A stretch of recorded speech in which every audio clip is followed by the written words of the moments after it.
नमस्कार, जनता टीवी देख रहे हैं आप। मैं आपके साथ दीक्षा शर्मा। बुलेटिन में बात करेंगे देवभूमि से जुड़ी खबरों की। मुख्यमंत्री पुष्कर सिंह धामी देहरादून के कनक चौक के पास हुए कार्यक्रम में अनेक योजनाओं का शिलान्यास और लोकार्पण करते हुए नजर आए, जिसमें करीब 76 करोड़ की लागत की 36 से ज्यादा परियोजनाओं का शिलान्यास और करीब 111 करोड़ लागत की 36 योजनाओं का लोकार्पण किया गया, जिसके चलते शहर में इलेक्ट्रिक वाहनों को बढ़ावा देने के लिए इलेक्ट्रिक चार्जिंग स्टेशन का शुभारंभ भी करने के लिए किया गया। साथ ही बाल भिक्षावृत्ति पर लगाम लगाने और मुख्य धारा से जोड़ने के लिए 3 रेस्क्यू वाहनों को भी हरी झंडी दिखाकर रवाना किया गया। शहर में जाम की समस्या से आमजन को निजात दिलाने के लिए भी 3 पार्किंग प्रबंधन का शिलान्यास किया गया। वो भी उसी श्रृंखला का एक पार्ट है। निश्चित रूप से इससे कहीं ना कहीं जो पर्यावरण संरक्षण है वो बढ़ेगा, पर्यावरण संरक्षण में मदद मिलेगी और ये काम जो हमारा धीरे धीरे हम पूरे राज्य के अंदर इसको और तेजी से ले जाएंगे। आज जो 4 जगह पर खुले हैं, आने वाले समय में 11 जगह पर खुलेंगे। उससे यहाँ के लोगों को भी बहुत सुविधा प्राप्त होगी। एक अत्याधुनिक जो टेक्नोलॉजी है उस टेक्नोलॉजी का सभी लाभ उठा पाएंगे। स्मार्ट टॉयलेट्स बनाने के साथ ही स्मार्ट वाटर मैनेजमेंट की भी शुरुआत की गई है, जो एक नई पहल है। शहर में स्मार्ट स्कूलों की स्थापना करने के साथ ही यहाँ जो हमारा लैंसडाउन चौक पर 650 पाठकों की क्षमता वाली एक अत्याधुनिक लाइब्रेरी का निर्माण भी किया गया है। और इस बीच रुक कर लेंगे इस वक्त की बड़ी खबर, बड़ी जानकारी का। इस वक्त की बड़ी खबर, बड़ी जानकारी आपको बता रहे हैं। हरिद्वार पहुंचे मुख्यमंत्री पुष्कर सिंह धामी। ये इस वक्त की बड़ी खबर। हरिद्वार से बलिदान दिवस पर आयोजित कार्यक्रम में शामिल होते हुए नजर आए हैं सीएम धामी। और स्वामी श्रद्धानंद का आज 99वां बलिदान दिवस है, जिस पर गुरुकुल के संस्थापक और आर्य समाज के ये संत रहे हैं और गुरुकुल कांगड़ी विश्वविद्यालय में सीएम ने शिरकत की है। साथ ही आपको बता दें, स्मरण करने का दिवस भी है।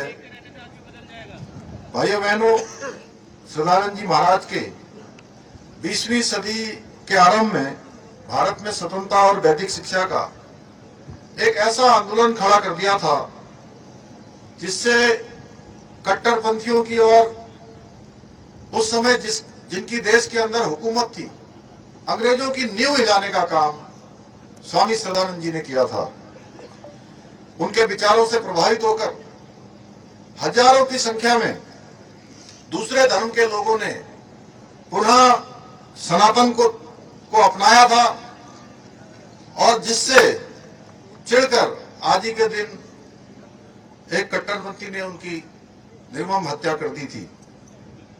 उन्हीं स्वामी श्रद्धानंद जी महाराज ने वर्ष 2001 में हरिद्वार की इस पवित्र धरती पर, जैसा कि अभी प्रोफेसर सत्यपाल जी यहाँ से बोल रहे थे, सचमुच ऐसा लग रहा था कि वो कुछ समय तक और बोलते रहे और हम सब सुनते रहे। और उन्होंने बहुत कम शब्दों में बहुत विस्तार से सारी बातें गागर में सागर भरने का काम किया।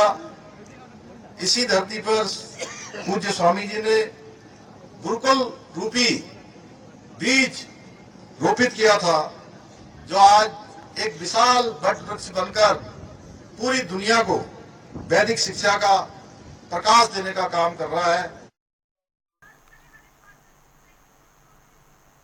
और आपको बता दें कि इस बीच हमारे संवाददाता हरिद्वार से विकास खरे हमारे साथ जुड़ गए। विकास, जिस तरह से आज मुख्यमंत्री पुष्कर सिंह धामी हरिद्वार पहुंचे हैं और जहां पर संबोधन भी तो दे रहे हैं, लेकिन जिस तरह से क्या कुछ परियोजना और शिलान्यास करते हुए नजर आएंगे, क्या कुछ कार्यक्रम? आज दीक्षा देखिए, आज गुरुकुल का संस्थापक और आर्य समाज के संत स्वामी श्रद्धानंद का 99वां बलिदान दिवस है। इस मौके पर मुख्यमंत्री पुष्कर सिंह धामी हरिद्वार पहुंचे हैं। स्वामी श्रद्धानंद के बलिदान दिवस पर आयोजित कार्यक्रम में मुख्यमंत्री आज शामिल हुए और पुराने गुरुकुल कांगड़ी विश्वविद्यालय में सीएम धामी ने हवन और यज्ञ भी किया। इसी के साथ ही अगर हम बात करें तो केंद्रीय जल शक्ति मंत्री CR पाटिल भी शामिल है और अभिनेता विवेक ओबराय भी यहाँ पर शिरकत कर रहे हैं। और साथ में जो हरिद्वार के सांसद त्रिवेंद्र सिंह रावत वो भी यहाँ पर साथ में मौजूद है। पूर्व राज्य मंत्री स्वामी यतीश्वरानंद भी यहाँ पर मौजूद है और जो नगर विधायक है हरिद्वार मदन कौशिक भी जो है प्रोग्राम में शामिल है। तो इस मौके पर जो है सीएम धामी तमाम जो हरिद्वार के नेता हैं वो भी यहाँ पर शामिल है। और आज सीएम धामी जिस तरह से हमन और यज्ञ किया है तो कहीं ना कहीं संस्थापक आर्य समाज के स्वामी श्रद्धानंद का है और इसको लेकर जो है आज यहाँ पर हमन और जो है यज्ञ भी किया है। तो इसमें जो है तमाम जो स्कूल के बच्चे हैं, जो गुरुकुल कांगड़ी के बच्चे हैं वो भी यहाँ पर शामिल है। तो इस मौके पर जो है सीएम धामी ने आज यहाँ पर हमन और यज्ञ किया है और तमाम सुरक्षा व्यवस्था यहाँ पर चाक चौबंदी हरिद्वार पुलिस के द्वारा पहले से तैयारी कर ली गई थी ताकि सुरक्षा को लेकर किसी प्रकार की कोई भी चूक ना हो। इसको लेकर हरिद्वार पुलिस और प्रशासन पूरी तरह से यहाँ पर अलर्ट बना हुआ है। दीक्षा जी बिल्कुल विकास, जिस तरह से आपने बताया कि कार्यक्रम में शामिल हुए, हवन यज्ञ में शामिल हुए और साथ ही अगर बात करें अभिनेता विवेक ओबरॉय भी इस कार्यक्रम में शामिल है और जिस तरह से मुख्यमंत्री पुष्कर सिंह धामी ने पद्मिनी कोल्हापुरी से भी मुलाकात की थी, तो ये कुछ ना कुछ ये दर्शाता है कि अब उत्तराखंड में भी लगातार जो है फिल्मी सितारे आने लगे हैं। और फिल्म के लिहाज से अगर देखा जाए, फिल्म इंडस्ट्री के हिसाब से, तो मुख्यमंत्री पुष्कर सिंह धामी ने भी कुछ खुद कहा कि बहुत एक बढ़ावा मिलेगा फिल्म इंडस्ट्री को। बिल्कुल, देखिए अगर हम उत्तराखंड की बात को लगा जिस तरह से अभिनेता पहुंच रहे हैं, कहीं ना मुख्यमंत्री पुष्कर सिंह धामी की एक पहल भी है ताकि उत्तराखंड की जो सुंदर और जो झलक है वहां पर कहीं ना कहीं फिल्म में जो है दिखाया जाए। इसको लेकर विवेक ओबराय भी यहाँ पर पहुंचे, तो कहीं ना कहीं इनकी मुलाकात मुख्यमंत्री पुष्कर सिंह धामी से हुई है। तमाम जो फिल्म इंडस्ट्री की अगर हम बात करें, तमाम जो अभिनेता वो यहाँ पर पहुंच रहे हैं और सीएम धामी से भी यहाँ पर मुलाकात करें। तो जिस तरह से इनकी मुलाकात हुई है तो कहीं ना कहीं एक बड़ी पहल पर इनकी मुलाकात हुई है। और तमाम अभी अगर हम बात करें, सीएम धामी जो है फिलहाल संबोधन यहाँ पर कर रहे हैं। संबोधन जो है सभी को यहाँ पर बता रहे हैं कि जिस तरह से उत्तराखंड का विकास यहाँ पर होना चाहिए, उसको लेकर यहाँ पर आज जो संबोधन में मुख्यमंत्री पुष्कर सिंह धामी यहाँ पर कह रहे हैं। और दीक्षा अगर हम बात करें तो तमाम जो राज्य मंत्री यहाँ अगर पहुंचे हैं तो उसको लेकर सीएम धामी कहीं ना कहीं एक बड़ी योजना का भी यहाँ पर जो शिलान्यास कर सकते हैं। तो अभी जो है संबोधन यहाँ पर चला है। तमाम जो हरिद्वार के जो बीजेपी के जो कार्यकर्ता वो भी यहाँ पर मौजूद है। अगर हम बात करें तो नगर निकाय चुनाव को लेकर मुख्यमंत्री पुष्कर सिंह धामी साहब तो यहाँ पर अलर्ट नजर आ रहे हैं। दीक्षा जी विकास, यानी कि कुल मिलाकर हरिद्वार जो पहुंचे हैं मुख्यमंत्री पुष्कर सिंह धामी, उसमें कार्यक्रम तो शामिल हुए ही हैं, लेकिन आगे हो सकता है कि योजना का भी शुभारंभ करते नजर आए। और अगर बात करें नगर निगम चुनाव की, जिस तरह से आपने जिक्र किया, तो नगर निगम चुनाव को लेकर मुख्यमंत्री पुष्कर सिंह धामी लगातार उसको लेकर जो है दौरे कर रहे हैं, क्या उसी का ये हिस्सा है? बिल्कुल, देखिए अगर हम बात करें तो कहीं ना कहीं जो भाजपा है वो लगातार जो है जो निकाय चुनाव की वो यहाँ पर तैयारी करी है। तमाम जो प्रत्याशी उनको लेकर चयन प्रक्रिया यहाँ पर चल रही है। तो कहीं ना कहीं उसको लेकर जो है मंथन भी यहाँ पर जारी है। तो कहीं ना कहीं जिस तरह से जो कार्यकर्ता यहाँ पर पहुंचे हैं तो उसको लेकर भी जो यहाँ पर मंथन किया जा सकता है। नगर निकाय चुनाव को लेकर भी पूरी तरह पर मंथन चल सकता है। और कहीं ना कहीं जिस तरह से कार्यकर्ताओं का पूरा जमावड़ा यहाँ पर लगा है, तो साफ तौर पर जिस तरह से कल भी अगर हम हरिद्वार की बात करें तो हरिद्वार में जिस तरह से प्रत्याशियों के जो है वहाँ पर आवेदन आए तो उसको लेकर काफी एक भीड़ वहाँ पर देखी गई थी। अगर हम बात करें तो भाजपा जिला कार्यालय की, तो इसको लेकर तमाम आज यहाँ पर जो है मुख्यमंत्री पुष्कर सिंह धामी सभी से बात कर सकते हैं। और इसको लेकर जिस तरह की तैयारी चल रही है, कहीं नगर निगम चुनाव को लेकर मुख्यमंत्री पुष्कर धामी पूरी तरह यहाँ पर जो है मुस्तैदी के साथ दिखाई दे रहे हैं। जी बहुत बहुत शुक्रिया विकास आपका ये जानकारी हम तक पहुंचाने के लिए। तो मुख्यमंत्री पुष्कर सिंह धामी हरिद्वार पहुंचे हैं और जहां पर आगे की रणनीति भी तय करते नजर आएंगे और साथ ही योजनाओं का शुभारंभ भी करेंगे। बढ़ेंगे आगे, जहां मुख्यमंत्री पुष्कर सिंह धामी ने सोशल मीडिया प्लेटफॉर्म एक्स पर पोस्ट कर पूर्व पीएम चौधरी चरण सिंह जी की जयंती पर नमन किया। साथ ही क्या कुछ लिखा ये आपको बताते हैं। पोस्ट कर लिखा, किसानों के अधिकारों और कल्याण के लिए अपना जीवन समर्पित करने वाले भारत के पूर्व प्रधानमंत्री जननेता चौधरी चरण सिंह जी की जयंती पर कोटि कोटि नमन। किसानों का कल्याण ही राष्ट्र की प्रगति का आधार है और इस दिशा में हमारी सरकार निरंतर कार्य कर रही है, ये मुख्यमंत्री पुष्कर सिंह धामी लिखते हुए नजर आए। किसानों के अधिकारों और कल्याण के लिए अपना जीवन समर्पित करने वाले भारत के पूर्व प्रधानमंत्री जननेता चौधरी चरण सिंह जी को कोटि कोटि नमन। तो वहीं मुख्यमंत्री पुष्कर सिंह धामी के आवास पर विधायक और पूर्व कैबिनेट मंत्री मदन कौशिक ने भेंट की और इस अवसर पर हरिद्वार ऋषिकेश गंगा कॉरिडोर को आगामी 26 से 25 की आवश्यकता के हिसाब से ध्यान में रखते हुए विकसित किए जाने पर भी चर्चा की गई।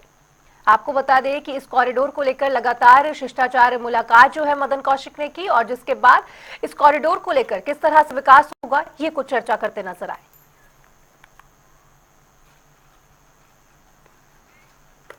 तो वहीं प्रदेश में शीतकालीन यात्रा चल रही है, जिसको लेकर प्रदेश सरकार की ओर से शीतकालीन चारधाम यात्रा को बढ़ावा दिया जा रहा है, जिसके तहत चारधाम के शीतकालीन मध्य स्थलों के दर्शनों के लिए बड़ी संख्या में श्रद्धालु पहुंच रहे हैं। वहीं शीतकालीन चारधाम यात्रा को लेकर सीएम पुष्कर सिंह धामी ने कहा है कि अलग अलग जगह से बड़ी संख्या में श्रद्धालु पहुंच रहे हैं। उन्होंने कहा कि अन्य लोगों को और साथ ही महानुभावों को भी आने के लिए आमंत्रित किया जा रहा है और साथ ही साथ यात्रा के प्रचार प्रसार को भी गति दी जा रही है। जगह जगह से लोग आ रहे हैं, बड़ी संख्या में लोगों के फोन कॉल्स आ रहे हैं। अभी हम अन्य लोगों को भी हम यहाँ आमंत्रित कर रहे हैं। हमारे कुछ धर्म जगत से जुड़े हुए लोग हैं, हमारे अन्य जगत से जुड़े हुए हैं, विशिष्ट महानुभाव हैं, उन सभी को आमंत्रित कर रहे हैं और उसके लिए हम लगातार तैयारियां कर रहे हैं और अपना जो प्रचार प्रसार और लोगों को जानकारी भी दे रहे हैं कि आइए और हमारे यहाँ की धूप और शुद्ध हवा का आनंद लीजिए।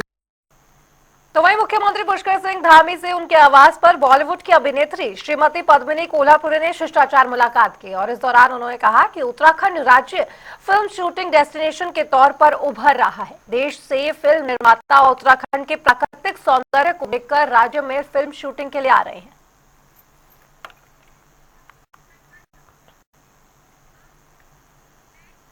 तो वहीं देहरादून के दून विश्वविद्यालय में व्याख्यान माला कार्यक्रम का आयोजन किया गया, जहां कार्यक्रम में राज्यपाल retired lieutenant general Gurmeet Singh ने मुख्य अतिथि के रूप में शिरकत की। इस खास मौके पर उन्होंने दीप प्रज्वलित कर कार्यक्रम की शुरुआत की। वहीं राज्यपाल ने कार्यक्रम को संबोधित करते हुए कहा कि व्याख्यान माला ज्ञान और विचारों के प्रवाह को आगे बढ़ाएगी, जिससे सामाजिक समस्याओं के समाधान के लिए नई दिशा की शुरुआत होगी।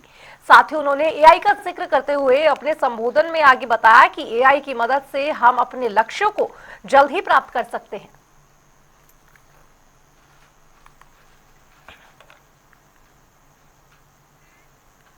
तो उधर उत्तराखंड बीजेपी प्रदेश भर में भारत रत्न पूर्व प्रधानमंत्री स्वर्गीय अटल बिहारी वाजपेयी की जन्म जयंती पर 25 दिसंबर को पूरे राज्य भर में कार्यक्रम का आयोजन करेगी और इस संबंध में बीजेपी मुख्यालय देहरादून में बीजेपी प्रदेश महामंत्री आदित्य कोठारी ने प्रेस कॉन्फ्रेंस का आयोजन किया और बताया कि स्वर्गीय अटल बिहारी वाजपेयी की जयंती पर कई कार्यक्रम आयोजित किए जाएंगे। इसके तहत प्रत्येक बूथ पर गोष्ठी भी आयोजित की जाएगी। भारत रत्न आदरणीय अटल बिहारी वाजपेयी जी का 25 दिसंबर को जन्म जयंती है और सौभाग्य से यह वर्ष उनकी जन्म शताब्दी वर्ष भी है। तो जन्म शताब्दी वर्ष के उपलक्ष्य पर पूरे देश भर में बहुत सारे कार्यक्रम तय किए गए हैं। 25 दिसंबर को ही भारतीय जनता पार्टी सभी बूथों पर श्रद्धेय अटल जी को श्रद्धा सुमन अर्पित करने का कार्यक्रम रख रही है। उनका जो व्यक्तित्व और कृतित्व है, उनके द्वारा जो देश को महत्वपूर्ण उपलब्धियां रही हैं उनके कार्यकाल में, जिसमें प्रधानमंत्री ग्राम सड़क योजना है, स्वर्णिम चतुर्भुज योजना है, ऐसी बहुत सारे विकास के जो उन्होंने आयाम स्थापित किए हैं।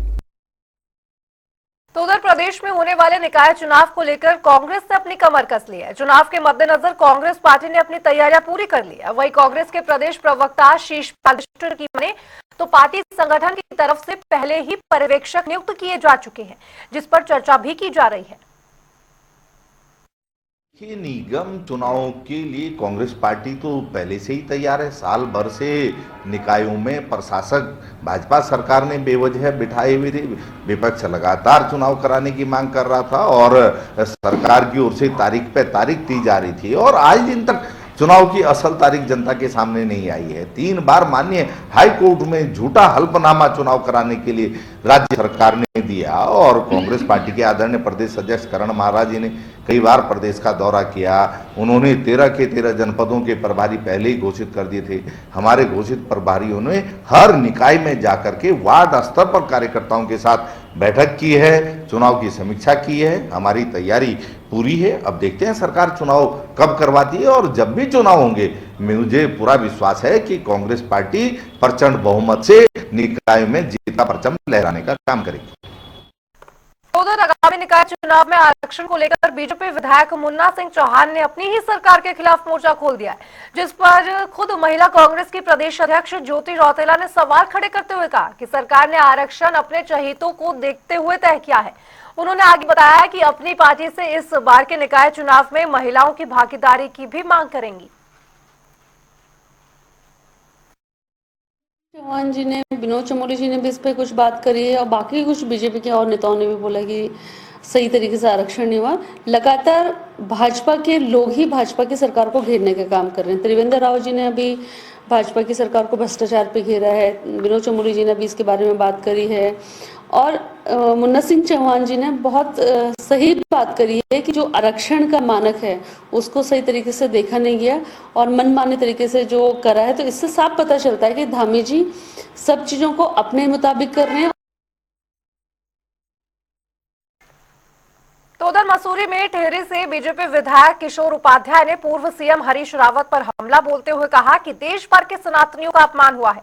मसूरी में पत्रकारों से वार्ता करते हुए टिहरी से बीजेपी विधायक ने कहा कि पूर्व मुख्यमंत्री हरीश रावत की एक फोटो सोशल मीडिया में वायरल हो रही है, जिसमें उन्होंने भगवान श्री गणेश जी की मूर्ति पैरों पर रखी हुई है। एक जो बहुत ही विद्वान है और शब्दों का जो उनके पास भंडार है, मेरे ख्याल से बहुत कम लोगों में होगा। राजीव नयन बहुना जी, और उनकी बहुत तीक्ष्ण दृष्टि रहती है और वरिष्ठतम पत्रकार भी हैं इस प्रदेश में।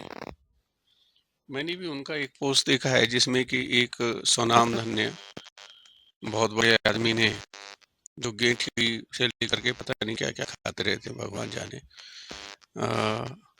गणेश जी को जो है पैरों में रखा हुआ है, ऊपर जो है वो संविधान और साथ में अम्बेडकर जी को रखा हुआ है। तो मेरे ख्याल से पहले भी एक बार उन्होंने शुक्रवार की छुट्टी कर दी थी, एक बार उन्होंने एक यूनिवर्सिटी बनाने की बात कर दी थी, और कभी वो एक शब्द मैंने दिया था, एक बार वो खंडित, तो मेरे शब्दों को चुरा उरा करके जो है। लेकिन सबसे बड़ी बात यह है कि इससे उनकी और उस पार्टी की मानसिकता पता चलती है। तो वहीं खटीमा में उत्तराखंड राज्य निर्माण सेनानी संगठन के प्रदेश अध्यक्ष शिवशंकर भाटिया के नेतृत्व में संगठन के सेनानियों ने अपनी कई मांगों से संबंधित एक ज्ञापन एसडीएम रविंद्र सिंह बिष्ट के माध्यम से मुख्यमंत्री को सौंप दिया है। वहीं एक बैठक कर कई मुद्दों पर चर्चा करते हुए संगठन का विस्तार किया गया और साथ ही पदाधिकारियों को उनका दायित्व भी सौंपा गया। जो हमारे चिन्हित और जो वंचित राज्य आंदोलनकारियों का जो है काफ़ी समय से हम लोग संघर्षरत सरकार के सामने अपनी बातों को रखते हैं। तो उन बातों को आगे बढ़ाने के लिए हम लोगों ने आज ये प्रथम बैठक जो है यहाँ पर पेश की है कि हम लगातार ज्ञापन के माध्यम से सरकार को आगाह कर रहे हैं और सरकार हमारी अनदेखी कर रही है। काफ़ी हद तक तो हमारे बिंदुओं को मान लिया गया है और जो बिंदु हमारे शेष रह गए हैं उन बिंदुओं को आगे बढ़ाने के लिए, हम सरकार से आगाह करने के लिए और अपनी बात को मनाने के लिए हम आज उत्तराखंड राज्य निर्माण सेनानी संगठन के तत्वाधान में यहाँ पर एकत्र हुए हैं और आज की हमारी मुहिम यहाँ से स्टार्ट हो रही है। पहली तारीख हमारी आज ये है कि हमने यहाँ से स्टार्ट किया है और आगे हमारी जो बैठक होगी, मेन बृहद बैठक हमारी चकरपुर में जो है बहुत बड़ी बैठक होने जा रही है 1 जनवरी 2025 वर्ष के प्रथम दिन में, और वो दिन हमारे लिए बड़ा महत्वपूर्ण होगा और हम आगे जो है इसकी मुहिम लड़ेंगे और उत्तराखंड राज्य निर्माण सेनानी संगठन जो हमारा गैर राजनीतिक संगठन है इसको हम आगे बढ़ाएंगे। पावर कॉर्पोरेशन लिमिटेड की कोशिश अब सफलतापूर्वक देखने को मिल रही है। अब राज्य में बिजली चोरी की घटनाओं में कमी आई है और इस मुद्दे पर यूपीसीएल के प्रबंध निदेशक अनिल कुमार ने जानकारी देते हुए बताया कि पहले के मुताबिक इस बार बिजली चोरी की घटनाओं में कमी देखने को मिली है। पहले बिजली चोरी करीब 24% होती थी, लेकिन पावर कॉर्पोरेशन लिमिटेड की कोशिश की वजह से अब 24% घटकर करीब 10% के करीब पहुंच चुका है। देखिए, पहले से अब बिजली की चोरी में बहुत ज्यादा घटोतरी हुई है। जैसा कि आप सभी लोगों को मालूम है कि किसी जमाने में एटीएनसी लॉसेस करीब 24% तक हुआ करते थे, अब घट करके वो लॉसेस 14.64% है। लेकिन 14.64 से आप ये ना महसूस करें कि ये सब चोरी के हैं, बल्कि इसमें टेक्निकल लॉसेस भी होते हैं जो कि प्रदेश में 8 से 10% के करीब हैं। तो 3 से 4% commercial losses, third losses on preference है, जिसको हम लोग प्रयास कर रहे हैं कि इस प्रीफरेंस को भी या इस लॉस को कम करके 0 पर ला सकें। तो इसके लिए हम लोग प्रयास कर रहे हैं कि जनता में जागरूकता लाएं स्मार्ट मीटर्स लगाएं। तो वहीं उत्तराखंड के मुख्यमंत्री पुष्कर सिंह धामी का बड़ा बयान सामने आया है। जनवरी 2025 से प्रदेश में समान नागरिक संहिता लागू हो जाएगी। इसके लिए सभी तैयारियां पूरी कर ली गई है। इस तरह उत्तराखंड आजादी के बाद इसे लागू करने वाला पहला प्रदेश बन जाएगा। वहीं कांग्रेस ने सरकार के इस फैसले को एक हवाई बताया है। देखिए इस पूरी रिपोर्ट में।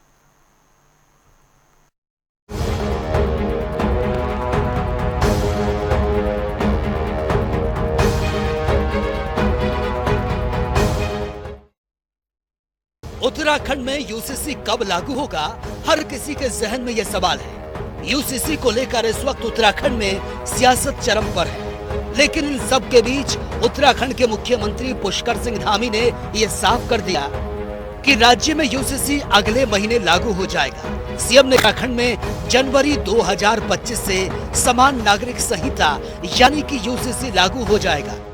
यूसीसी ड्राफ्ट कमेटी के द्वारा 18 अक्टूबर 2024 को यूसीसी की नियमावली शासन को दे दी गई है, हमें प्राप्त हो गई है और उस पर कार्रवाई गतिमान है।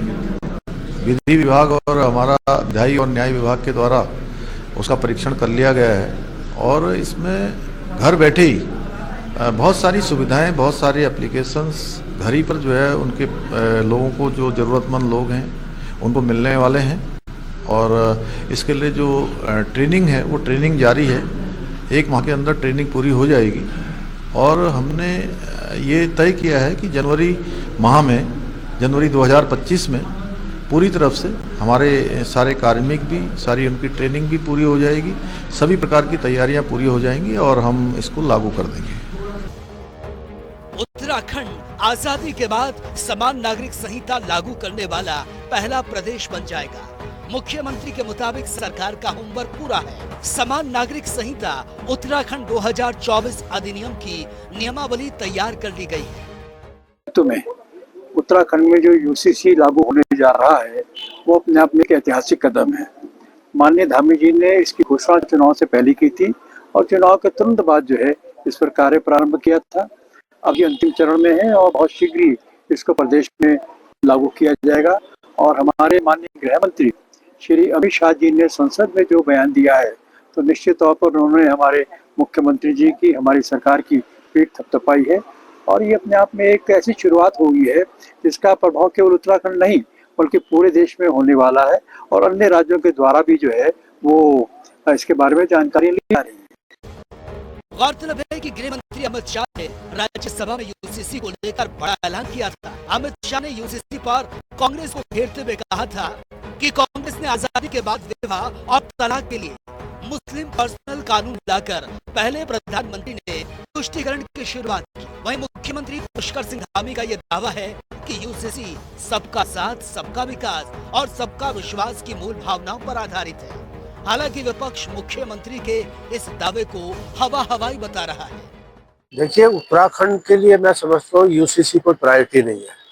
शुरुआत में भी धामी जी ने जब यहाँ सिर्फ श्रेय लेने के लिए अखिल भारतीय स्तर पर ये एक तरह का, जैसे दिल्ली में जुमले छोड़ते, उन्होंने भी एक जुमला छोड़ा और उन्होंने ये कहा कि भाई उत्तराखंड सबसे पहला राज्य बन गया है कि उसने यूसीसी का गठन कर दिया है। सवाल ये है कि उत्तराखंड की जो प्रायोरिटी है, यहाँ भू कानून चाहिए, यहाँ जो बेरोजगार है उसको रोजगार चाहिए, यहाँ पर समान नागरिक संहिता का कोई यहाँ जरूरत है नहीं। और यहाँ कैसे कर लोगे आप? या थारू है या बोक्सा है, अब आप कहेंगे कि शेड्यूल ट्राइब को अलग रख दिया, तो भाई वो कहाँ से एक कानून, कहाँ एक कानून हो गया? राज्य में एक बार फिर से यूसीसी को लेकर आरोप प्रत्यारोप का दौर शुरू हो गया।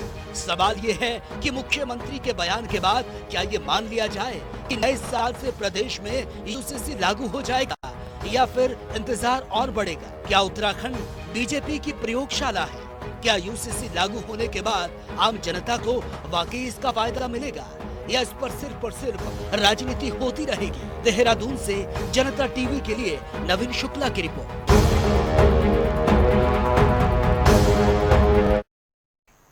चलिए, बुलेटिन में फिलहाल इतना ही, लेकिन खबरों का सिलसिला जनता टीवी पर लगातार जारी। नमस्कार।